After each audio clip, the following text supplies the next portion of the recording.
Welcome to கதை திரட்டு audio books. இந்த வீடியோவில் நம்ம என்ன கதை கேட்க போகிறோம்னா, எழுத்தாளர் ஸ்டெல்லா ப்ரூஸ் அவர்கள் எழுதிய மாய நதிகள் கதையின் நிறைவு பகுதி. நம்ம சேனலை இது வரைக்கும் சப்ஸ்கிரைப் பண்ணாதவங்க சப்ஸ்கிரைப் பண்ணுங்க. பக்கத்தில் இருக்கிற பெல் ஐக்கானை கிளிக் பண்ணி ஆல்ங்கிற ஆப்ஷனை ப்ரெஸ் பண்ணுங்க. ஸோ தட் நான் போடுற கதைகளை உடனுக்குடனே நீங்கள் கேட்கலாம். வாங்க கதைக்குள்ளே போகலாம். ஒரு நாளும் இல்லாத அதிசயமாக அன்ற காலையில் உலகநாதன் பரமேஸ்வரியிடம் ரொம்ப ரொம்ப பிரியமாக பேசினார். வார்த்தைக்கு வார்த்தை ஈஸ்வரி தாயி என்று அன்பு ஒழுக கூப்பிட்டு கொண்டிருந்தார். உடம்பு ரொம்ப ஒரு மாதிரியாக இருப்பதாக சொல்லி குளிக்காமல் இருந்தார். வயிறு சரியில்லை என்று சொல்லி சாப்பிடாமலும் இருந்தார். அவரை பார்க்க பரமேஸ்வரிக்கே பரிதாபமாக இருந்தது. ஆனால் இதற்கு மேல் அவளால் எதுவும் செய்ய முடியாது. உலகநாதன் கடைசி நேரத்தில் சங்கரா சங்கரா என்று கத்துகிறார். என்ன கத்தினாலும் பிரயோஜனம் இல்லை. காலை மணி 8:30 ஆகும்போது மணிவாசகம் உலகநாதனை தேடி வந்து விட்டார். என்னங்க அண்ணாச்சி, என்னமோ பேயரஞ்சு மாதிரி இருக்கீங்க, கூட்டத்துக்கு வரலையா நீங்க என்று கேட்டார். 2 வீடு கூட என்னால தாண்டி நடக்க முடியாது மணிவாசகம், தலையை போட்டு சுத்துது, நான் வரல, என் சம்சாரத்தை தான் அனுப்புறேன் என்றார் உலகநாதன். பரமேஸ்வரிக்கு உலகநாதனின் குற்ற மனப்பான்மையின் பயத்தையும் பின்வாங்கலையும் கண் கூடாக பார்க்க முடிந்தது. இதற்கு முன் ஒரு முறை கூட பரமேஸ்வரியை அவர் கூட்டம் எதற்கும் போ என்று சொன்னதும் இல்லை, வா என்று கூட்டிக் கொண்டு போனதும் இல்லை. பரமேஸ்வரியாக சில கூட்டங்களுக்கு தன்னிச்சையான ஆர்வத்துடன் போய் வேடிக்கை பார்த்ததுண்டு. இன்று உலகநாதன் கிளம்பாமல் அவளை மட்டும் அனுப்பியது சில வினாடிகள் பரமேஸ்வரிக்கு விகற்பமாகப்பட்டாலும் அவளுள் இருந்த பரவச பெருக்கில் அதற்கு மேல் ஆழமாக எதையும் நினைத்து பார்க்காமல் கூட்டத்திற்கு கிளம்ப அவசர அவசரமாக தயாராகிவிட்டாள். அவள் கிளம்பிய போது படுக்கையில் சுருண்டு கிடந்த உலகநாதன் சொன்னார், கூட்டம் முடியும் வரை இருந்து என்ன பேசினாங்க ஏது பேசினாங்கன்னு வந்து விவரமா சொல்லு தாயி, எனக்கு உடம்புக்கு ரொம்ப முடியலைன்னு வேதகிரி அண்ணாச்சி கிட்ட சொல்லிடு. பரமேஸ்வரி படிகளில் இறங்கியது தெரிந்ததும் உலகநாதன் விருட்டென்று எழுந்து உட்கார்ந்தார். யாருமற்ற தனிமை கிடைத்துவிட்டது அவருக்கு. பயம் குழப்பமெல்லாம் அவருள் இருந்து முழுவதுமாக கலைந்து போயிருந்தது. யாருமே இல்லாத சூழ்நிலையில் இயங்கப் போகிற தீவிர நிலை மட்டும்தான் உலகநாதனின் மனதில் நிமிர்கோடாய் நின்றது. கடிகாரத்தில் மணியை கவனித்துவிட்டு இன்னும் சிறிது நேரம் ஆகட்டும் என்ற எண்ணத்தில் கைகளை பின்னால் கட்டியபடி காந்திமதியின் படத்தை நிமிர்ந்து நிமிர்ந்து பார்த்தபடி சில நிமிடங்கள் நின்றார். 10 மணி ஆனதும் கிளம்பலாம் என்ற எண்ணத்தில் ஜன்னல் வழியாக தெருவையே பார்த்து கொண்டிருந்தார். பஞ்சாயத்து கூட்டம் 10 மணிக்கு என்றுதான் அறிவிக்கப்பட்டிருந்தது. ஆனால் 9 மணிக்கே அரச மரத்தின் கீழ் கூட்டம் திரண்டு கிடந்தது. எல்லோரையும் சந்தேக பார்வை பார்த்து கொண்டிருந்தார்கள். அச்சுதனும் பொழுது விடிந்ததும் பெருமாள் கோயிலுக்கு போய்விட்டு சீக்கிரமாகவே அரச மரத்தடிக்கு வந்து சேர்ந்து விட்டான். உலகநாதன் கூட்டத்திற்கு வருகிற அறிகுறி தெரிகிறதா என்று அச்சுதன் சாலையையே பார்த்து கொண்டிருந்தான். பரமேஸ்வரிதான் தயங்கி தயங்கி வந்து கொண்டிருந்தாள். யாரும் அறியாமல் அவளும் அச்சுதனும் ஒருவரை ஒருவர் பார்த்து கொண்டார்கள். சரியாக 9:45 மணிக்கு சிவமதி அவளுடைய அப்பாவுடன் வீட்டில் இருந்து தீக்குழியில் இறங்க போகிற மாதிரியான பக்தி போதையுடன் கிளம்பி ஓடுகிற வேகத்தில் நடக்கத் தொடங்கினாள். திறந்து கிடந்த உலகநாதனின் வீட்டை ஓரக்கண்ணால் நோட்டம் விட்டு கொண்டே அவள் கடந்து போனதை உலகநாதன் ஜன்னல் வழியாக இரையை கவனிக்கும் வன விலங்கு போல பார்த்து கொண்டிருந்தார். அடுத்த சில நிமிடங்களில் தெருவில் நடமாட்டமே இல்லாமல் வெறிச்சோடி விட்டது. உலகநாதன் மெதுவாக வாசலுக்கு நகர்ந்து போய் தெருவை எச்சரிக்கை உணர்வுடன் கவனித்தார். தெருவே காலியாகத்தான் கிடந்தது. யாருடைய வீட்டிற்குள்ளேயும் கூட நடமாட்டம் இருப்பதாக தெரியவில்லை. ஊர் சவமெல்லாம் போயாச்சு போல கூட்டத்துக்கு என்று உலகநாதன் வெறுப்புடன் நினைத்து கொண்டார். எந்த சவத்தின் கண்ணிலும் தான் படப்போவதில்லை என்பது நிச்சயமானது அவருக்கு. வீட்டு கதவை வெறுமே சாத்தினார். விடு விடுவென்று தெருவில் இறங்கி திரும்பி திரும்பி பார்த்து கொண்டே படித்துறையை நோக்கி ஓட்டமும் நடையுமாக விரைந்தார். பின் படித்துறையை ஒட்டிய அடர்ந்த மரங்களின் ஊடேயே பதை பதைப்புடன் ஓடினார். நேரம் பார்த்து கொண்டிருந்தது போல அடையாளம் கண்டுவிட்ட ஒரு காக்கை விடாமல் கத்தியவாறு அவரின் தலைக்கு மேல் சுற்றி சுற்றி பறந்து உலகநாதனின் கோபத்தை அதிகமாக்கியது. தலையில் துண்டை போட்டு கொண்டபடி நடையை வேகமாக எட்டி போட்டார். ரொம்ப தூரம் நடந்த பிறகு பெரிய பெரிய மரங்களுக்கு அப்பால் அரச மரத்தடியும் கூடி கிடந்த ஊர் ஜனமும் உலகநாதனின் பார்வையில் பட்டது. இனி அவர் நிமிர்ந்த வாக்கிலேயே நடந்து கொண்டிருக்க முடியாது. யாருடைய கண்ணிலும் பட்டுவிடக் கூடாது உலகநாதன். அதனால் நன்றாக குனிந்து முழங்கால்களால் மண்டியிட்டபடி தவழ்ந்து நகர்ந்து கொண்டிருந்தார் அவர். பஞ்சாயத்து தலைவர் மாத்திரம் இன்னும் கூட்டத்திற்கு வந்த பாடில்லை. அதனால் அரச மரத்தடியில் பேச்சும் சப்தமுமாக இருந்தது. உலகநாதன் அங்குலம் அங்குலமாக நகர்ந்து கொண்டிருந்தார். கல்லும் மண்ணும் காய்ந்த குச்சிகளும் அவருடைய பாதங்களையும் முழங்கால்களையும் இரத்தமாக்கி இருந்தன. சட்டென பேச்சு சப்தங்கள் அடங்கி போனது. உலகநாதன் லேசாக தலையை மட்டும் உயர்த்தி பார்த்தார். தலைவரும் துணை தலைவரும் வந்து உட்கார்ந்திருந்தார்கள். உலகநாதன் பெரிய தாழம்போ புதரின் பின்னால் பதுங்கிக் கொண்டார். மூச்சு வாங்கியது அவருக்கு. வியர்வையில் உடம்பு தெப்பமாகி இருந்தது. பஞ்சாயத்து தலைவரின் குரல் கணீர் என்று கேட்டது. சில சம்பிரதாயமான வார்த்தைகளை பேசிவிட்டு, உலகநாத அண்ணாச்சி வரலையா என்ற தலைவர் கேட்பதும், பரமேஸ்வரி அதற்கு உடம்பு சரியில்லை அவங்களுக்கு என்ற பதில் சொல்வதும் உலகநாதனின் காதுகளில் விழுந்தது. அச்சுதன் தம்பி, பஞ்சாயத்து தலைவர் குரலை உயர்த்தி கூப்பிட்டார். தன்னை கூப்பிட்ட மாதிரி உலகநாதன் அவருடைய பெரிய மண்டையை உயர்த்தி பார்த்தார். அச்சுதன் எழுந்து நின்று கொண்டிருந்தான். பின் தலைவர், அழகர்சாமி மக சிவமதி என்றார். கூட்டம் இதை எதிர்பார்க்காததால் சிவமதி எழுந்து நின்றதும் திகைத்து விட்டது. அச்சுதனும் திகைத்து போய் சிவமதியை பார்த்தான். அவளை பார்த்ததும் உலகநாதன் அநியாயத்திற்கு குழம்பினார். உண்மையை தெரியப்படுத்தப் போவது அச்சுதனாக இருக்க முடியாதென்று நிச்சயமாக தெரிந்தது அவருக்கு.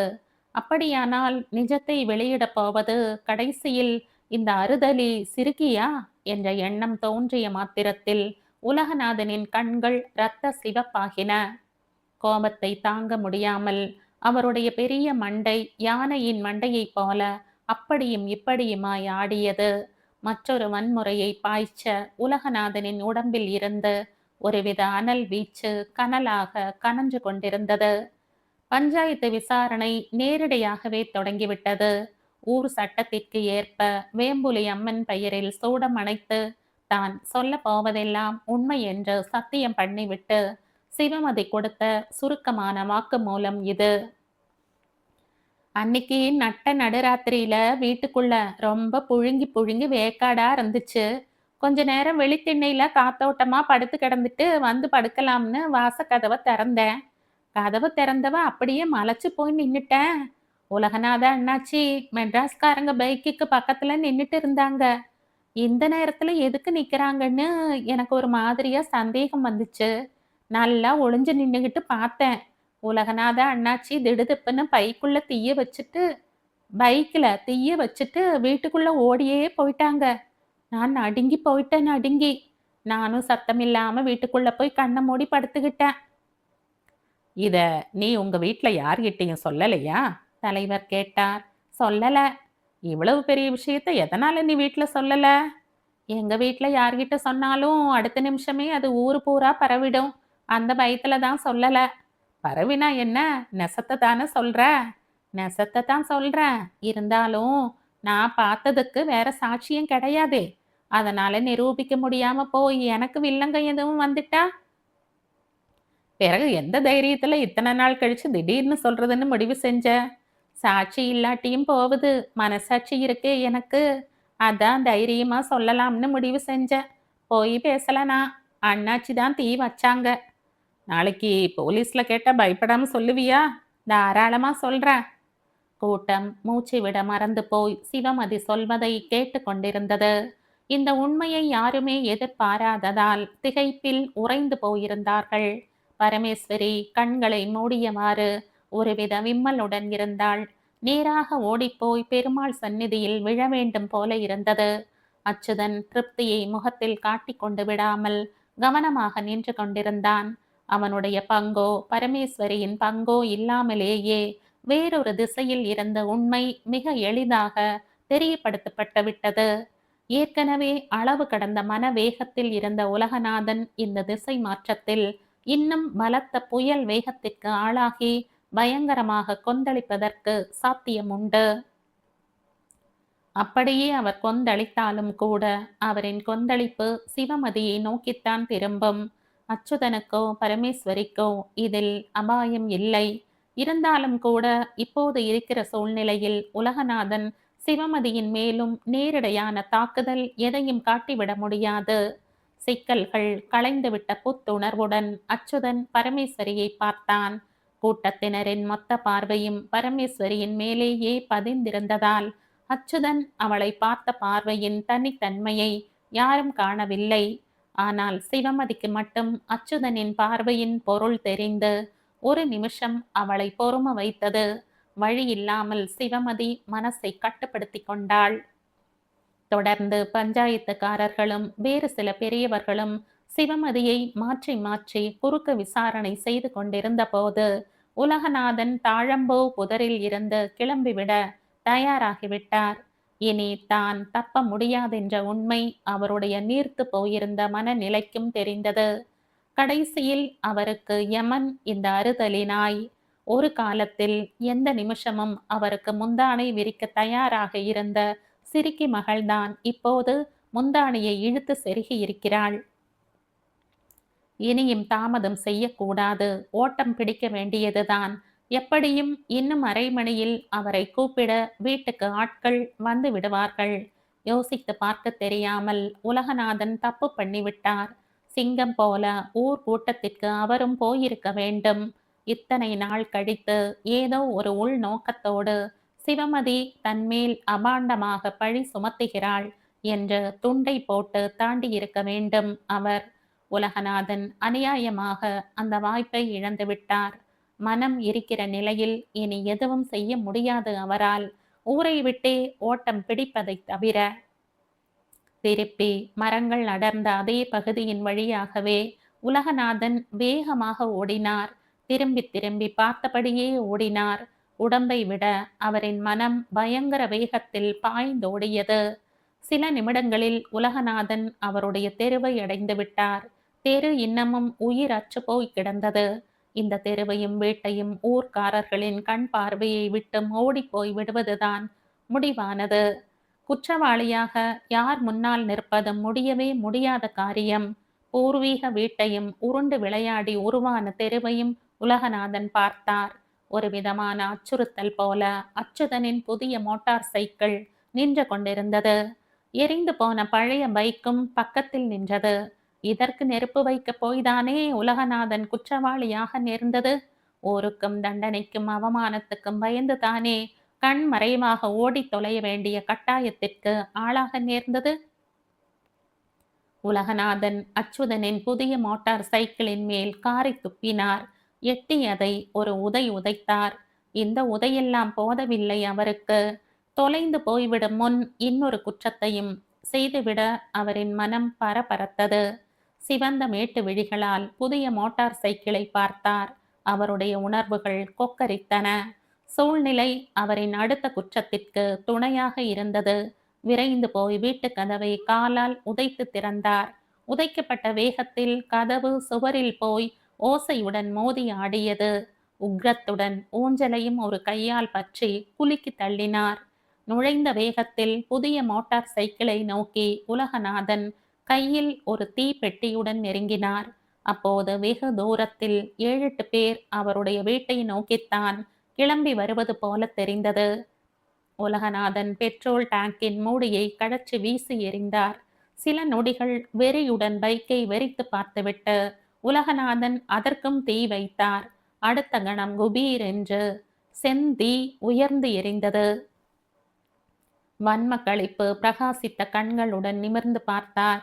நெருப்பை பார்த்துவிட்ட தூரத்து மனிதர்கள் வேகமாக ஓடி வர ஆரம்பித்து பெரும் கூச்சலும் போட ஆரம்பித்தார்கள்.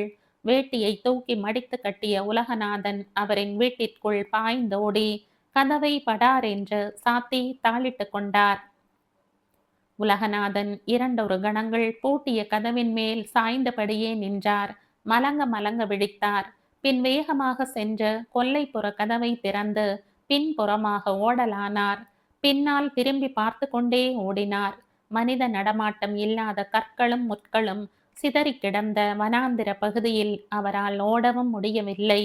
விழுந்து வாரி ஓடினார். எங்கே ஓடுகிறோம், எந்த திசையில் ஓடுகிறோம் என்ற சிந்தனையே இல்லாமல் ஓடினார். ஒரு பெரிய மனித கூட்டம் அவரை துரத்தி கொண்டு வருகிற மாதிரியான பீதியிலும் அவசரத்திலும் ஓடினார். கடும் மன சிதைவிற்கு உள்ளாகிவிட்ட உலகநாதனின் இந்த ஓட்டம் மதுரை கோரிப்பாளையம் பகுதியில் கனரக வாகனம் ஒன்றால் மோதப்பட்டதில்தான் முடிவுக்கு வந்தது. இரத்த களரியான பொட்டலமாகத்தான் உலகநாதனின் உடல் மதுரை ராஜாஜி மருத்துவமனையில் அனுமதிக்கப்பட்டது. அபாய கட்டத்தை தாண்டிய பிறகு அவரின் உடல் தனியார் மருத்துவமனைக்கு மாற்றப்பட்டு கொஞ்சம் கொஞ்சமாக காயங்களும் எலும்பு சேதங்களும் குணமான பிறகுதான் மருத்துவ நிபுணர்களுக்கு உலகநாதனின் மன சிதைவு தெரிய வந்தது. மனசிதைவின் இசைவுதான் அவரை நம்ப முடியாத வன்முறை குற்றத்திற்கு சரிய வைத்திருக்கிறது என்ற உண்மையை மருத்துவ கண்டுபிடிப்புகள் எடுத்து சொன்னதும் உலகநாதனின் மகள்களும் நெருங்கிய உறவினர்களும் கலங்கி விக்கித்து போனார்கள். இவ்வளவு கோரமான சரிவை உலகநாதனிடம் யாரும் கற்பனை கூட செய்து பார்க்காததால் எல்லோருமே பேச்சற்று போய்விட்டார்கள். உலகநாதனின் மன சிதைவிற்கான சிகிச்சைகள் வேதனையானதாகவும் சவாலானதாகவும் இருந்தது. விரைவில் உடல் நலம் பெற்றுவிட்டாலும் பாதி கிணறு தாண்டிய மன நோயாளியாகத்தான் உலகநாதன் செந்துறைக்கு அழைத்து வரப்பட்டார். முதல் சில மாதங்கள் மகள்கள் தான் மாற்றி மாற்றி செந்துறையில் இருந்து அழுது அழுது அவரை பார்த்து கொண்டார்கள். ஆனாலும் அவரை கவனித்து பராமரிப்பது அத்தனை எளிதாக இல்லை மகள்களுக்கு. உலகநாதன் ஒரு நிமிஷம் ஒரு இடத்தில் இருக்காமல் சுற்றி சுற்றி வந்து கொண்டிருந்தார். வெளி உலகம்தான் அவருக்கு சுதந்திரமாக இருந்தது. வீடு சிறை மாதிரி, பிடிக்காத ஆஸ்பத்திரி மாதிரி தெரிந்தது. சில மாதங்கள் உலகநாதனை அவரின் உறவினர்கள் வந்து மாறி மாறி தங்கி கவனித்தார்கள். பிறகு சில நண்பர்கள் தாங்களாக முன்வந்து உலகநாதனை சிரமப்பட்டு பராமரித்து பார்த்தார்கள். ஆனால் நாட்பட நாட்பட யாராலும் தாக்கு பிடிக்க முடியாமல் போய்விட்டது. கடைசியில் இந்த மாதிரி சிதைவிட்ட நோயாளி அவர்களின் குடும்பத்தினர்கள் எப்படி அலுப்பும் எரிச்சலும் ஏற்பட்டு நோயாளியை தாட்சண்யம் இல்லாமல் உதாசீனப்படுத்துவார்களோ அதே உதாசீனத்திற்கு உலகநாதனும் ஆளாகிவிட்டார். வீட்டில் வைத்து அவரை சமாளிப்பதே பிரச்சனையான போது குற்றாலத்தில் இருக்கும் சித்த வைத்திய முறையில் சிகிச்சைகள் செய்யும் மனநல மருத்துவமனைக்கு கொண்டு போய் சேர்க்கப்பட்டு விட்டார் உலகநாதன். ஒரு சமயம் குற்றாலம் போய் அவரை பார்க்க சென்ற அவருடைய மகள்கள் சிகிச்சைகளின் ஒரு பகுதியாக பிரதான அருவியில் குளிப்பதற்காக அழைத்து செல்லப்பட்டு கொண்டிருந்த மற்ற மன நோயாளிகளின் வரிசையில் வெறித்த பார்வையோடு உலகநாதனும் நடந்து கொண்டிருந்ததை பார்த்து நெஞ்சே வெடித்து போவது போல அழுதார்கள். இந்த கோணத்தில் உலகநாதனின் குற்றால கோலத்தை பார்க்க மனிதர்கள் வருவது அபூர்வமாகிவிட்டது.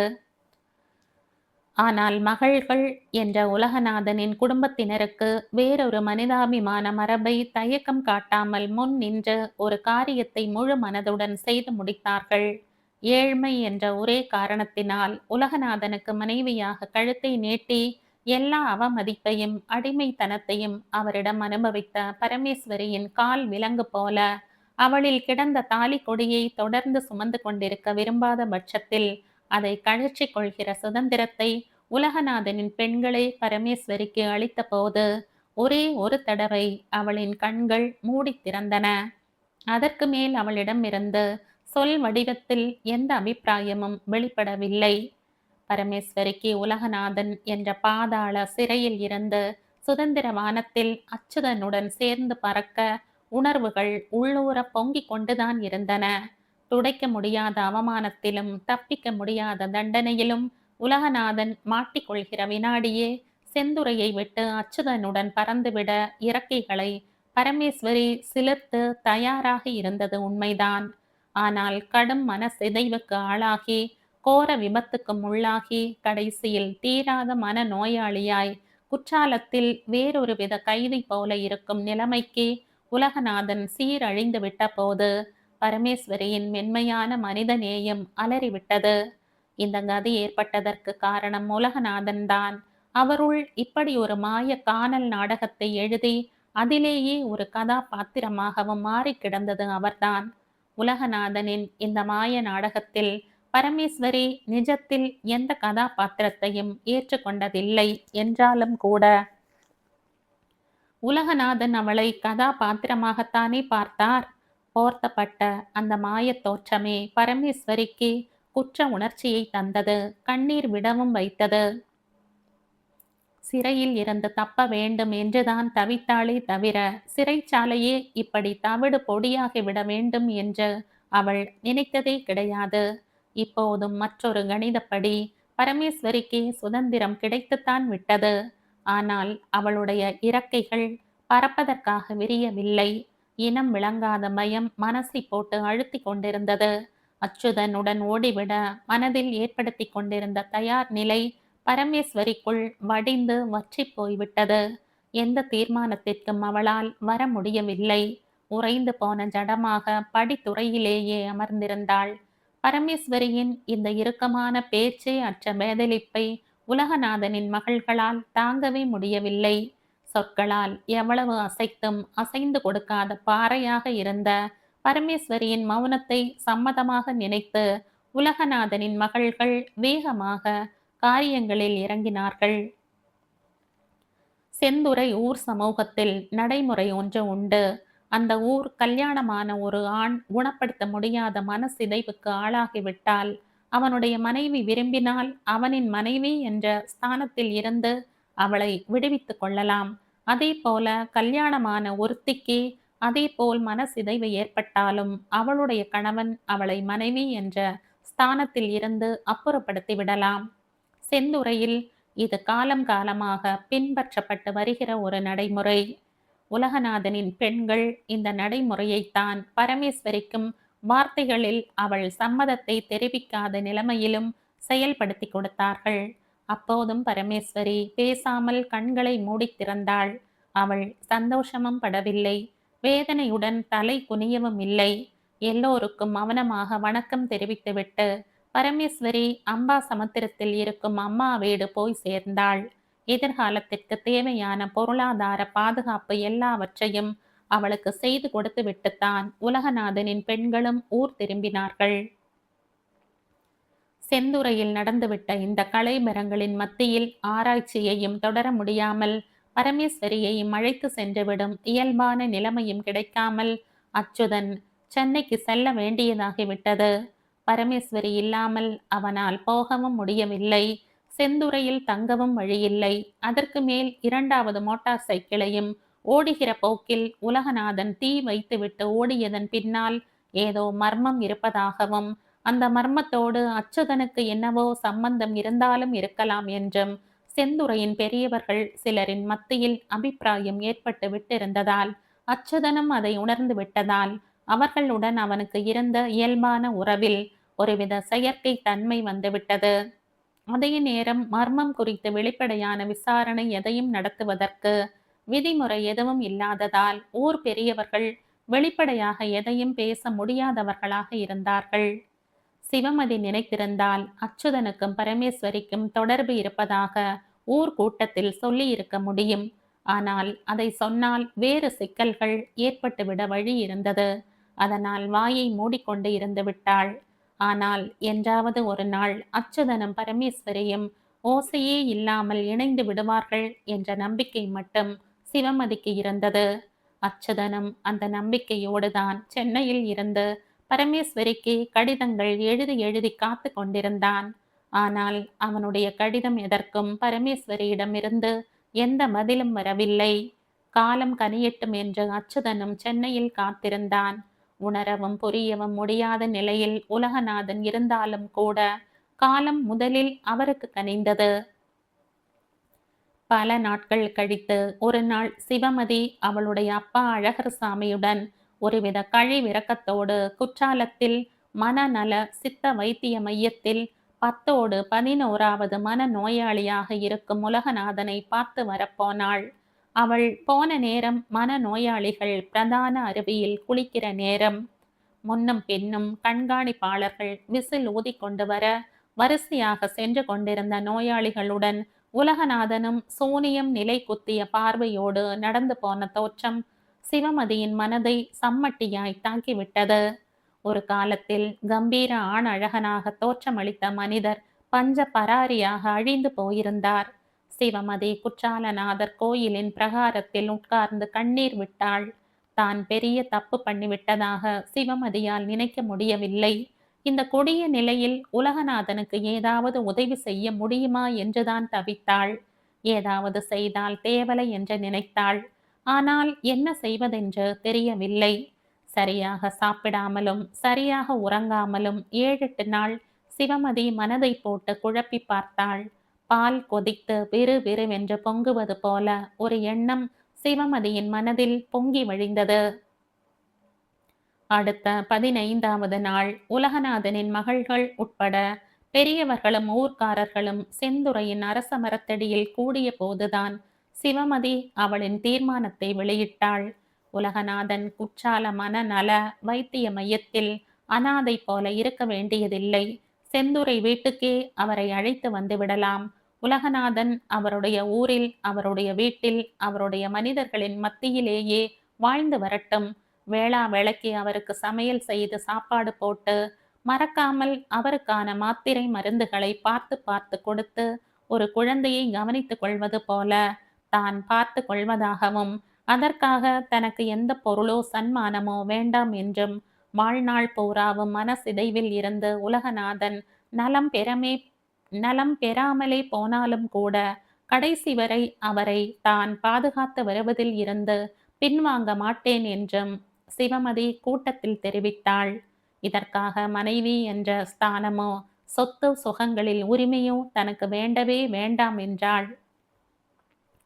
கூடியிருந்த ஊர் ஜனம் முழுவதுமே கண் கலங்கிவிட்டார்கள். உலகநாதனின் மகள்கள் சிவமதியின் கைகளை பிடித்து கொண்டு நன்றி கண்ணீர் விட்டார்கள். யாரை பார்த்தாலும் பயந்த, எதை கண்டாலும் ஓட தயாராக தெரிந்த உலகநாதனை அவரின் மகள்கள் சிவமதியிடம் பல விதத்திலும் பேசி பார்த்த பின் ஒப்படைத்தார்கள். குழந்தை ஒன்றை பெற்று கொள்வது போலத்தான் சிவமதி உலகநாதனை பெற்று கொண்டாள். அதே நேரம் உலகநாதனின் மகள்கள் தங்களுடைய அப்பாவின் புது மனைவி என்ற அடையாளத்தோடு மட்டும்தான் சிவமதியையும் தாங்கள் ஏற்றுக்கொள்ள முடியும் என்று ஒற்றை காலில் நின்றார்கள். வேறு வழி இல்லாமல் சிவமதியும் அதற்கு சம்மதம் சொன்னாள். குறிப்பிட்ட சிலரின் முன்னிலையில் என்ன காரியம் செய்கிறோம் என்கிற பிரக்ஞை இல்லாமலேயே உலகநாதன் சிவமதியின் கழுத்தில் புதிய தாலி கொடியை கொஞ்சம் பயந்தபடியே அணிவித்தார். சொன்னபடியே உலகநாதனை சிவமதி கண்ணும் கருத்துமாக கவனித்து கொண்டாள். 3 ஆள் சாப்பாட்டை ஒரே ஆளாக சாப்பிடும் உலகநாதனுக்கு அவள் வகை வகையாக சமைத்து போட்டாள். ஒரு வேளை கூட தவறாமல் அவருக்கு மருந்துகளையும் மாத்திரைகளையும் கொடுத்து வந்தாள். மாதம் ஒரு தடவை மதுரைக்கு அழைத்து போய் மனோ தத்துவ டாக்டரிடம் உலகநாதனை காட்டிவிட்டு வந்தாள். எல்லா விதத்திலும் உலகநாதன் சிவமதிக்கு கட்டுப்பட்டு நடந்து கொண்டார்.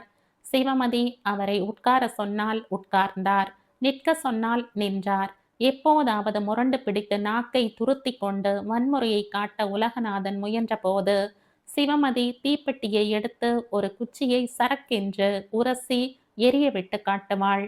உடனே உலகநாதன் மிரண்டு அடங்கி போய் விடுவார். மற்றபடி சிவமதிக்கு உலகநாதனால் எந்த தொந்தரவும் இல்லை.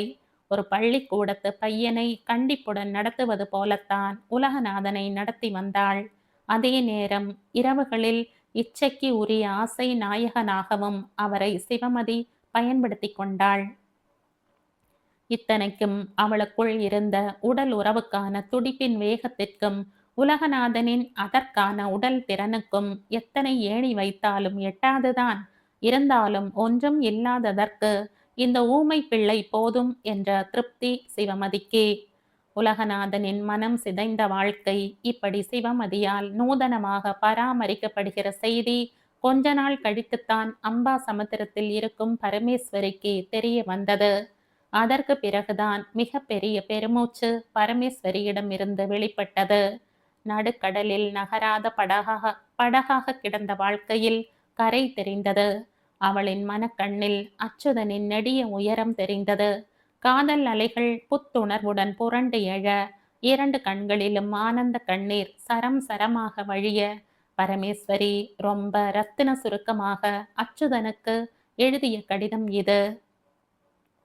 என் ஆருயிர் செல்லம் அச்சுதனுக்கு, திரு உலகநாதனுக்கும் சிவமதியின் கருணையால் ஒரு வழி கிடைத்துவிட்டது. இப்போதுதான் நான் நிஜமான சுதந்திரம் கிடைத்திருப்பதாய் நினைக்கிறேன். உடனே வந்து என்னை அழைத்து செல்லும்படி கேட்டுக்கொள்கிறேன்.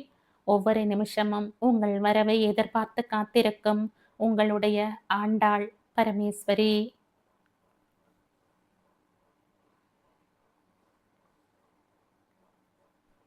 இதோடு இந்த கதை முடியுது. இந்த கதை உங்களுக்கு பிடிச்சிருந்தா லைக் பண்ணுங்க, ஷேர் பண்ணுங்க, சப்ஸ்கிரைப் பண்ணுங்க. மற்றும் ஒரு இன்ட்ரெஸ்டிங்கான கதையோட அடுத்த வீடியோல சந்திப்போம். பாய். Thank you.